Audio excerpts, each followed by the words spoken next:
Hi everyone. Thanks for having invited me. I'm glad to be here to speak about serious games. And what I would like to do is to speak about serious game design, and if you would like to design once a serious game or to design an effective serious game. Let's imagine that you would like to develop a new serious game. And let's say that you have an idea of the game that you would like to develop. Let's say that you have formed the budget, and you have the project team, so you are ready to begin your project. And so with your team, you will begin to design the game. And all along this process of game design, you will do some choices. But you know that the choices that you will do during this game design will impact the result of your project. Different choices during game design mean different game at the end of the project. And when I design games with my team, I always have that in my head. And when we design a game, I have that kind of image in my head. Because we will do some choices, which mean we choose one of those doors. And depending on the door that we will choose, we'll have a different game at the end of the project. Let's take an example. Let's say that we would like to design a new game for project management education. So this is something that we did with my team some years ago. We designed a game for project management education, and during the design process we had that situation. So we had to choose one of those doors. I remember when, I think we chose that one. So we chose that door, and now let's see what was the game that was behind that door. So at the end of the project, we had that game, which we call the project management game, or the PM game. So in that game, students take the role of a project manager, and they have to manage a virtual project. Just some screenshot of that game to give an overview. In that game, the player will all along the project has to choose among different options during project initiation, project planning, project execution. And then they also have to plan the project, plan activity, assign resources, and so on. And they will have some to monitor the quality, schedule, and budget will be, and those indicators, they will dynamically change depending on the choices that have been made by the players in the game. So that's the software part of the game. And then here you have some students at work in the PM game. So as you can see, we have the software game, but we also have some teamwork. And here the students, they discuss together and try to find the best option to solve the problem they are encountered in the game. And we also have some role plays. So sometimes we stop the software game and ask the students, for example, to prepare a presentation of the state of their project and present that, for example, to the steering committee. Just some fact about that game. So at the beginning, I developed it for my own usage and lectures, but then some other teacher asked, oh, can we use that game also? And now this game is used in many universities and companies in Switzerland and abroad. So that was an example, but let's go back in time and back to the beginning of the design process, and we choose that door. But what if another team will have designed a game for project management? Maybe they would have chosen one other door. Let's say they will have chosen that door. What will have been the game that is behind that door? Maybe something like that. This is also a project management game. This wasn't developed by my team. I don't know who designed that game, but so in that game, you have to move your character in this labyrinth and go to the cue point. And when you are on the cue point, you have to answer to a question such as, in project management, what does mean the CPI? And then you have A, B, or C. And you have to quickly answer because you have those red guys in the game. They say it's the guys from the accounting service who try to catch you and make you lose your time. Wow. It's so different. Both of them are called project management games, but they are so different. So one could ask the question, which one is the best? And I think we can't answer to that question. You may prefer one of those games. Of course, I like mine. It's not because I will never say that it's better. I will say that it's more consistent with my objectives, with the way I will use it in my lecture. And you may prefer one or the other, depending on your objectives. So no, the question is not how to design a serious game, but it's more how to design an effective serious game, which means how to design a game that will meet its objectives, which is not so easy. Because at the beginning of the project, often our objectives are not really clear. And how to design a game that will balance the game and the learning aspect, which is not so easy. To design a good game is difficult. To design a good pedagogical resource where people will learn something, it's difficult. But to design a game that is both a good game and where you will learn something, it's even more difficult. And how to do that with a multidisciplinary team. You have computer scientists, graphic designer, you have teachers, you have educational researchers, you have game experts, and so on. And all those people don't have the same vocabulary, and they do not always understand each other. So the title of this slide could have been something like, search a lot of ways to fail in your game design and development project. The question, is there a magic recipe? The bad news is no, I don't think. I don't think there is a magic recipe that will ensure the success of serious game design and development. But the good news is that I think if you use a design framework, it may help. It may enhance the chances of success. And that's why we designed the Collab Serious Game framework. And this framework is the result of something like 10 years of experimentation in game design. And this framework has been developed in the frame of a national research program. We did that in collaboration with the University of Geneva. So in this framework, as you can see, we have five main design categories, and in each of those design categories, we have some design elements. And what I would like to do is to share some of the main ideas of this framework. So to take this framework and present the main design elements, and then show, as an example, how we can use this framework to show how we can design a game, such as, for example, this PM game that I presented before. I will not describe all the design elements, because it will be too long, but focus on the main design element, and at the end of the presentation, I will give you the link to our platform where you will find all the details of this framework. So, let's begin. First design element is the context. When we begin a design project with the design team, I begin by that and defining what is the context of usage of the game and what is the problem that we want to solve with the game. So for example, for the project management game, it's something like the context is academic and professional education. The problem we would like to solve, it was, I wanted that in my project management courses, the students should learn about theoretical knowledge, practical knowledge, and to develop soft skills.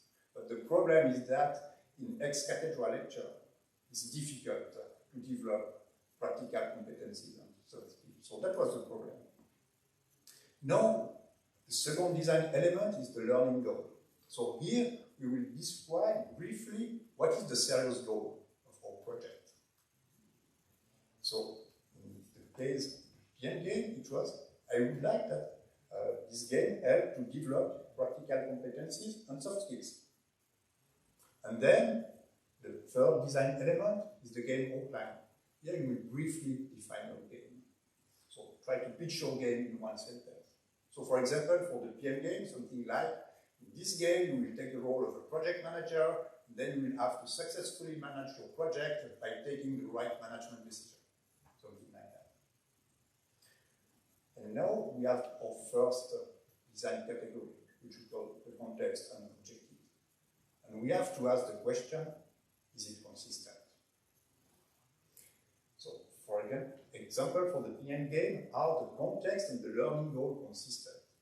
So in the context, I say that the problem is it's difficult to develop practical competencies and soft skills in its cathedral lecture. And the learning goal, I say, okay, the goal of the game is to develop those practical competencies and soft skills, so it's consistent. Is the game outline consistent with the context? Take the role of a project manager and successfully manage a project. Is that consistent with the context of academic education? Yes, it's okay, I think that we can use that kind of game in bachelor or master programs. Is the game outline consistent with the learning goal? Do I think that in a game where you take the role of a project manager and manage a virtual project, is it possible to develop those practical competencies and soft skills? Yes, it seems that it's possible. What about that one? If I keep the same context and learning goal and just change the game outline, in that game, so the game outline will be something like move your character in the labyrinth and quickly answer to some questions. Is it consistent? Is it consistent with the context? Not really. I will not use that kind of games in master academic education. Is it consistent with the learning goal? Because you will not be able to develop practical competencies and soft skills in that kind of game. So once again, it doesn't mean that it's a good or bad game. It just means that it's designed for another context and another learning goal. And as you can see, just with those 3 sentences, it's possible to detect that you have a problem. And you have something that is not consistent.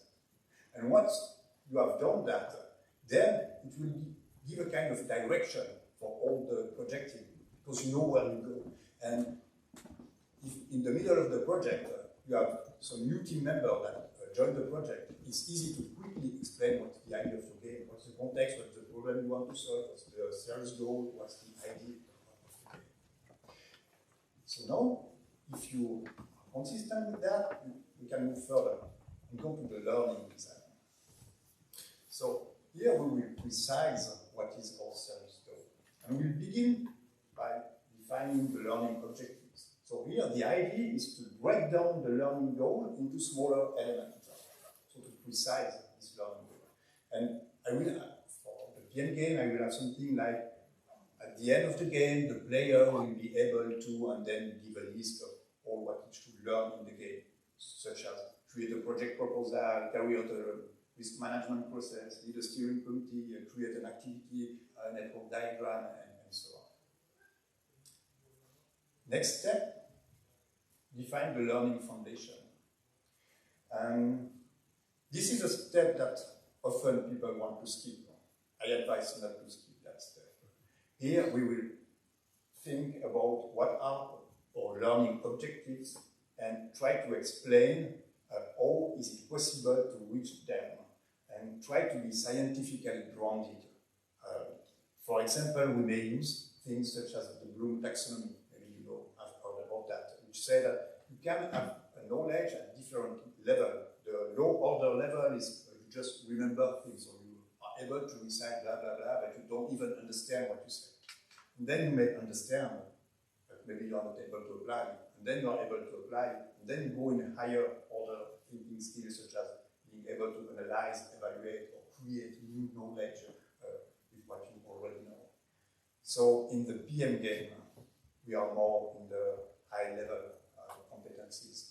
So it's high-order thinking skills. So then it will not be rote learning that will be efficient for developing those high-level thinking skills. So it will be more something like the students will have to construct their own knowledge in the game.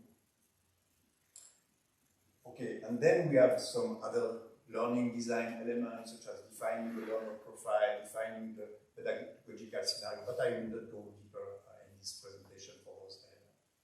So now we have our learning category, but we also have to define the game category. category. And here we'll define, so here it's more like the traditional game design element that we define here. So we'll define the game universe, the world in which the game will be played. So for the PM game, it's easy. It's, the game is played in a company, so it's something like a corporate environment.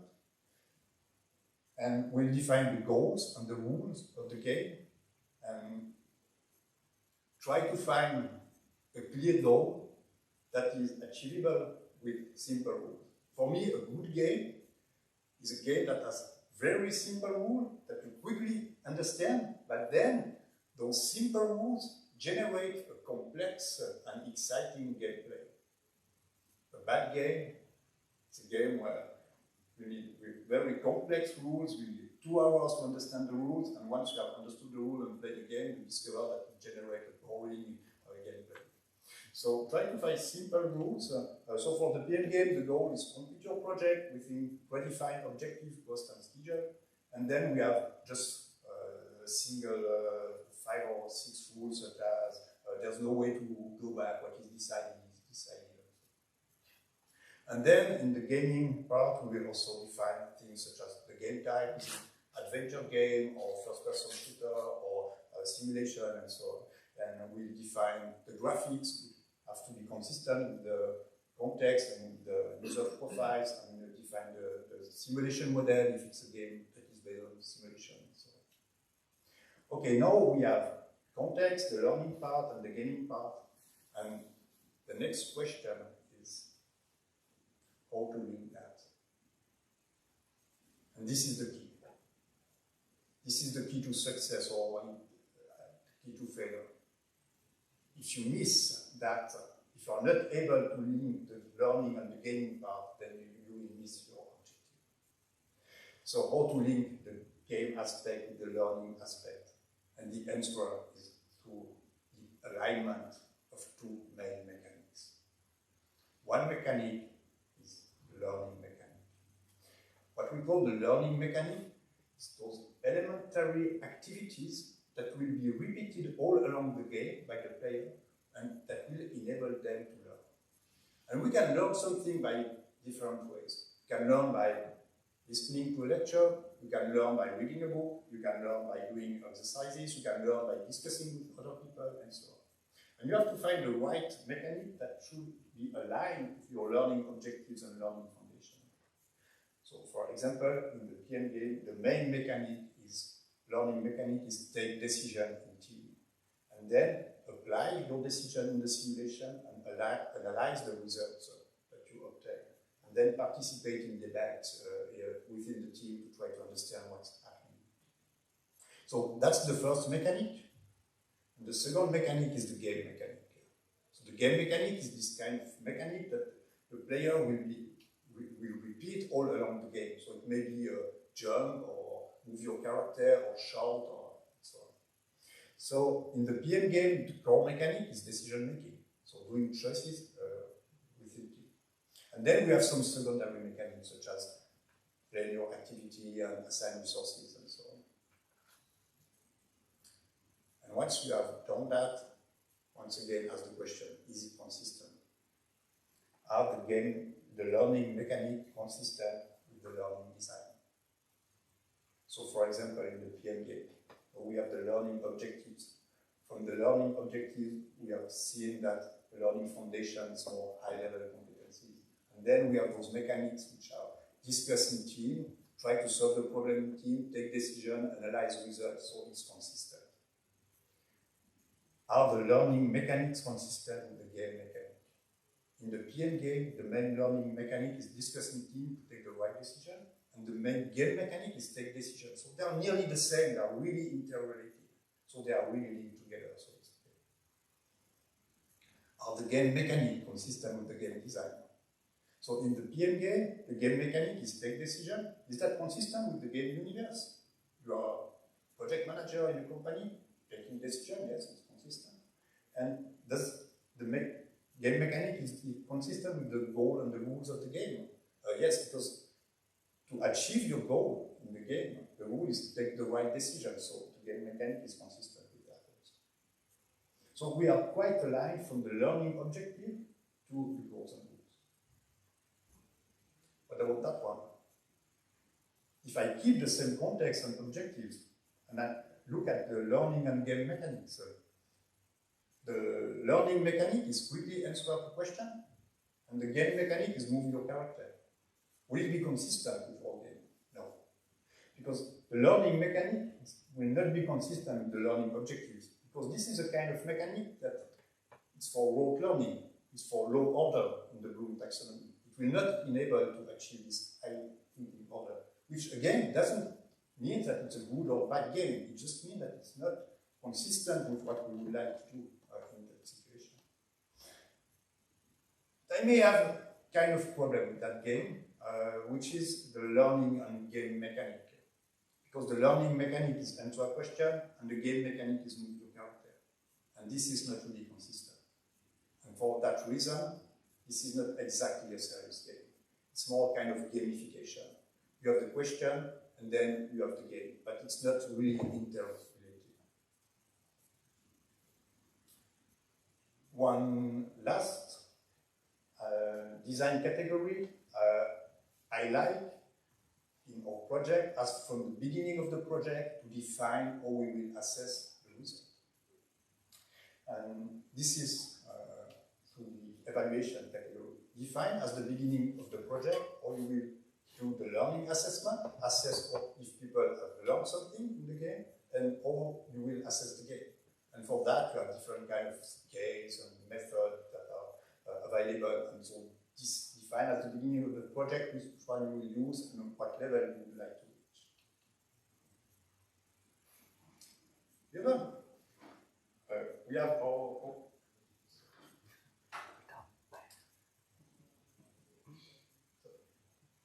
we have our game that is designed. So here I did it alone in 15 minutes. So in a real project, you have to do that in team, and it may take up to some days or weeks to do that. And here I just give some keywords or one sentence for each of those design elements. In a real project, you may have up to 1 or 5 pages to define those game elements. And what's that? What have we created here? So what's that? It's the Collab Serious Game Design Framework. But what's that else? And if you look at the right and the left side of this framework, then we have designed a serious game. Because the left side is all the serious aspect of the game, and the right side all the game aspect. And it's not one serious object and one game object. It's really a serious game because everything is interrelated and linked, in particular, to the game and learning mechanics. So that's if we look at the framework from left, right perspective. If you look at the framework from a top-down perspective, then we have a project. The top of the framework, we define the problem and the objectives that we would like to reach. And then in the middle of the framework, we define the solution we would like to develop. And at the bottom of the framework, we define how we will evaluate this solution, which will be called the success criteria in project management. So that's the Collab framework. Now the question is, does it work? Well, when we developed that framework, we made an assumption that this kind of framework may support a multidisciplinary team because it gives you a kind of direction what you have to do, and it gives you another view of the work you have to do in a multidisciplinary team. And in order to test that assumption, we used that framework in two game design. One was for the game for patients' rights education, which we developed in collaboration with the nursing school in Lausanne. It was a medium-sized project of 1 year and a team of 8 persons, so as you can see, a multidisciplinary team. And then we also designed another game with the same framework for major incident medical management. And this was in collaboration with University Hospital of Geneva. And this one was a bigger project, a 4-year project, and with a bigger team, bigger design team, and again, quite multidisciplinary team. So we did a survey at the end of the design phase and tried to evaluate all the framework supported the collaboration and the design team. We evaluate several collaborative dimensions, and this is the synthesis of all this post-evaluation. So as you can see, in both projects, the framework was evaluated as having a positive impact on the game design and a positive impact on the collaboration. So that's what we did until now. So we have developed that framework, we use it for game design, and we have evaluated the framework, and it seems that it helps for game design. So what are the perspectives? Next steps, we would like to implement this framework into a web platform. So this is still work in progress, but here is a screenshot of the current web platform. So in the platform, we have introduced the design framework, and then when we design a new project, all the design team may access the platform, and when you click on one of those design elements, then it opens a collaborative space where all the team may, for example, define the learning goals. And in this platform, the design team will also find some documentation, for example, how to design learning goals and some examples. So this is the current state of the development of the web platform. What are my take-home messages? 3 messages. Choices that you do during serious game design will impact the final result of your project. And serious game design is a difficult process which involves a multidisciplinary team. And design framework, such as the Collab framework, may support this design team. If you want some more information, this is the website of my research lab, albasim.ch. If you want more information about the Collab framework, you can go there, and in the tab publication, you will find the original paper where we describe in detail this framework and all the design elements. And if you would like to use the web platform for game design, so it's still in development, but I think in something like 2 months, we'll be ready for to launch the platform, and it will be completely free of access. So if you are interested to use that platform for your game design, you can go on the website, and in the contact form, just send me an email, so I will keep your mail, and I will get you informed once the platform will be launched. Thanks for your attention.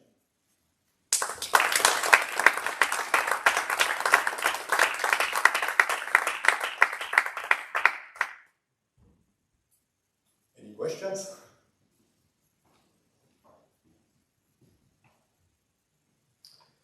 Thank you very much. I have 2 questions. The first is based on the PM game that you did, or maybe the other project that you do.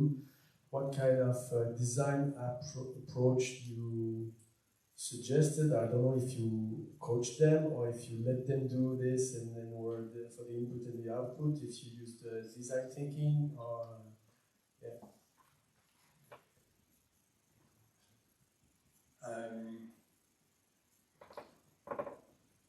It was a lot of things to say about that. So it was mainly so all the team around the table and try to design. But what we have seen, you said you let them do that alone, and what we discover is that, and this is also published in this paper where we evaluated the framework, is that this framework helps, but you still need someone who has to manage the project. You still need a serious game expert. And the framework may help a team who has no serious game expert, but the serious game expert is still needed. So that's one of the things I would like to say. And the other is what we observe is that when you design a game, it's not waterfall project management approach. That system. So we know that it's not a waterfall approach. So we often say, oh, it's more agile approaches. But we discovered that it wasn't even agile approaches. Because in agile approaches, you define cycle and then you do the cycle many times. And here it was more what I would call a systemic approach. Because we had that framework and everybody was speaking, and then the designer said, oh, we need a red color for the logo because blah, blah, blah of the context, and then we put that in the design element. And then medical doctor said, but you know, for the birth weight, we need to use that simulation model, and then we put that here. And so it was a discussion going like that, and all the teams see the framework, and we begin to complete this overall picture. And what was interesting for me, the difference between using the framework or not using the framework. If you don't have the framework and if you have kind of sequential approach, then the designer say, oh, we need the red color for the logo, blah, blah, blah, and you say, yeah, but it's not the time to say that, no, and because we are discussing it. And then 15 minutes later, I say, but you know, we need the red color for that. And if you have the design framework, say, okay, we need the red color, we put that in the design element, and we can know it's written, so we can speak about something else. And the second question after I start. The framework, in fact, is not only for digital game.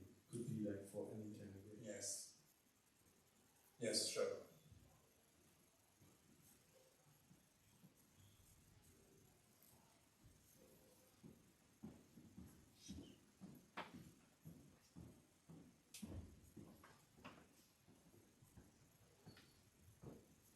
Thank you. A few years ago, there was something called Game Design Canvas, which I did use for one of the developments.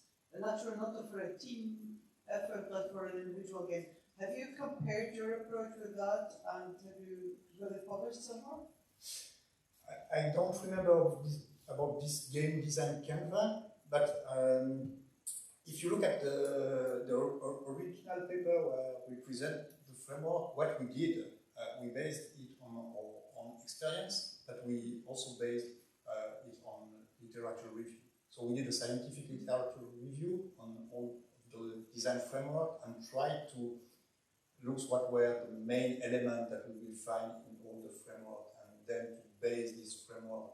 So of course we did not invent everything, so it's mainly based on work that have been done by others before. Yeah, so I think it would be interesting to look like one by one, compare how this compares, because the problem with this game design canvas was that there is not a publication, but there is a website where you can get the guy's stuff and look at this and use it or something. So that's like he's published it quasi somewhere, but it's not quite not quite clear where. But I think there is some similarities. It will be interesting to see what your contribution is in comparison to that. Many thanks. Yeah, thank you.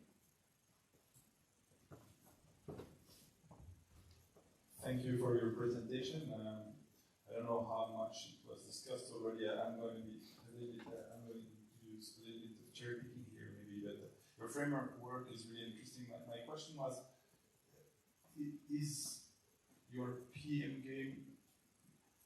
For me, it sounded more like a consistent gamified simulation. And the other game you presented, the one with the Pac-Man type of mechanics, is more like not a gamification, but a serious game that is non-consistent with the learning. And so, am I just cherry picking here, or was it just to outline the consistency of the model you wanted to do that, or because for me your game is more like a gamified simulation, but is it important in that case to change the type of format? This may open a big discussion. There are two things. One is about this question of the Pac-Man game. I said the Pac-Man game, for me, it was kind of gamification, but it's not, that's not exactly true, but the learning mechanic and the game mechanic are different. And so when you do that, studies have shown that the students are aware of that. And then they know, okay, I have to answer the question such as always, but then they put a game on the top of the question. And studies have shown that this is less efficient. But it's not so bad in that one. I've seen that are really bad for that. So that one is quite okay for, but there's a little something that for me that we can improve. And now this question is the PM game again. And this is a question we can discuss about that for a long time.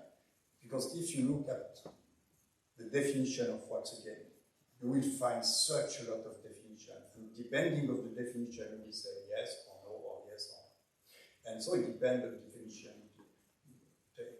And there is one definition that I like. It's a game, kind of puzzle that you try to solve with pleasure. And if you take that definition, then the serious game may be a game. The PM game may be a game. Because it's a problem that the students try to solve with maybe a little more pleasure than other exercises. And we had an interesting experimentation about that. We developed a game for emergency triage in hospital. So it's a very simulation game, even less gamified than the PM game. And you are really in a hospital emergency room, and you have patients that arrive, and you have to ask questions to the patient, and then to decide what's the emergency level. And then they use that for medical education. And then we did a survey, and we asked the question, did you have the impression to learn and play, or play? And it was like 95% said learn and play. They all say that it was a kind of game. But that was somewhat surprising, because if you look at that, it wasn't at all a game. It was really serious. So why did they say that it's a game? And I think the answer may be, if you take that definition, because they tried to solve a problem with pleasure. And as they had more pleasure with that simulation than traditional exercises, they say it was a kind of game.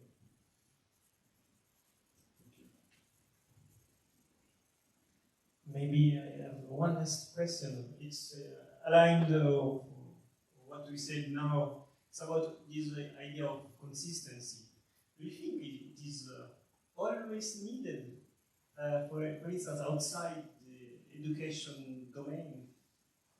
Maybe it's not that important, or you think it's always important to be consistent, or too much consistency bring toward simulation at the end?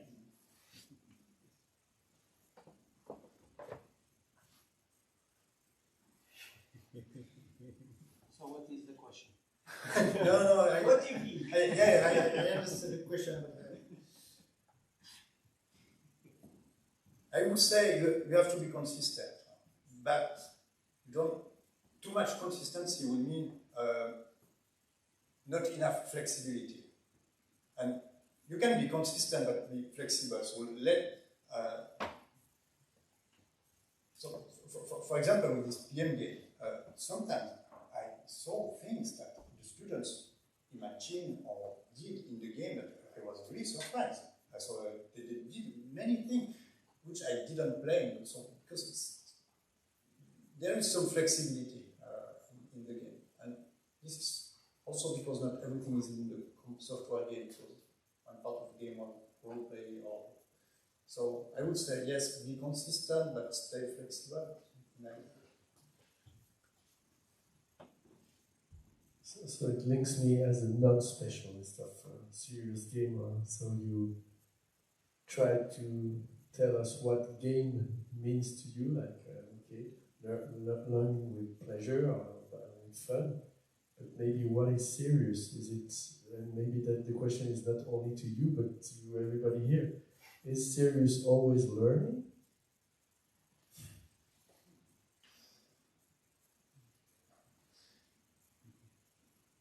If we take this definition of what is a game, if we take that definition, solving a problem with pleasure, then many things in your life may be a game. So, for example, for me, studying is a game because I solve problems with such a lot of pleasure.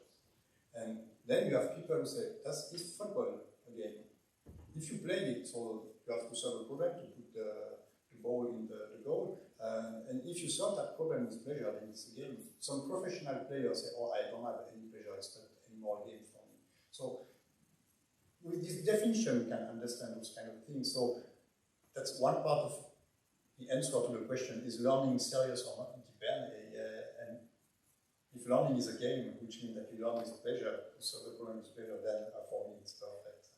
And so, should we still call that a serious game? I would say yes, because it's a game where the objective of the game is not just to play, but you use the game mechanics to do something else. So in that case, it's learning. In your case, it's being aware of environmental problem.